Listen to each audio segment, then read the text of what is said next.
Okay, so let's just dive right in.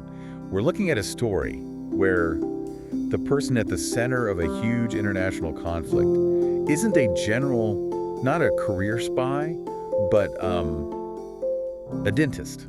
An Iranian Jewish dentist, of all things, living in Stockholm. Exactly. And that's the wild setup for this deep dive into Dave McCloskey's thriller, The Persian. It really is. Our mission today is to get to the core of this character, Kamran Esfahani. We're going to skip the basic plot points and really unpack the psychological cost, the moral tightrope he's forced to walk after Mossad recruits him. And the core conflict is it's so good. He goes back to Tehran, opens a clinic. He's supposed to be fixing teeth. But he's actually the hinge in this incredibly dangerous shadow war between Israel and Iran. Yeah. So what's really fascinating here is what this costs him personally. It's this complete extraction of his identity. Right. I mean, think about where he starts. He's in Stockholm, his practice is failing, he's lonely.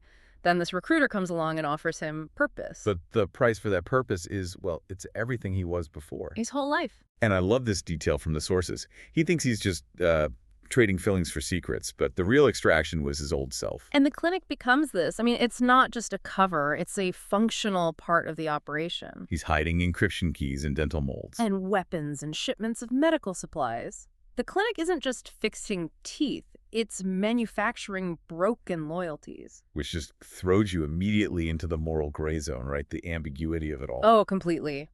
He becomes this hinge, as the sources call him, a hinge between two incredibly powerful opposing forces. So on one side, you had these covert Israeli units trying to sabotage Iran's nuclear dreams. And on the other, you have Iranian generals who are just hungry for vengeance. And he's right in the middle. The worldview here is so brutal. The sources say that in a real shadow war, there are no clean sides. No, just circles of people you betrayed less. It makes you ask, what is Kamran in all this? Is he this key, vital asset? Or is he just an expendable pawn in a game that's way bigger than his dental license? Yeah. The pressure just builds and builds until, well, he gets captured. Which leads to this incredibly intense moment in an Iranian prison. Yeah. Weaponized confession. He's being tortured, and he's forced to write his entire story for the general. Every single page is a landmine. A potential death sentence for someone.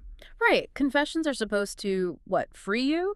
But his was a weapon. It was aimed directly at the man reading it.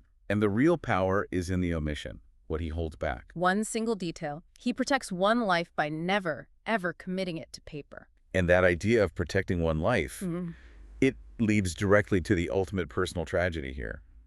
Roya Shabani, the widow. Yeah. Kamran's mission is to recruit her. Her husband was a scientist who was assassinated. By the very same service that Kamran now works for. He weaponized her grief. That's the only way to put it. He goes to her under a false identity to turn her against the people she thinks are the enemy. So the deeper she gets pulled into his mission, the closer she gets to the truth.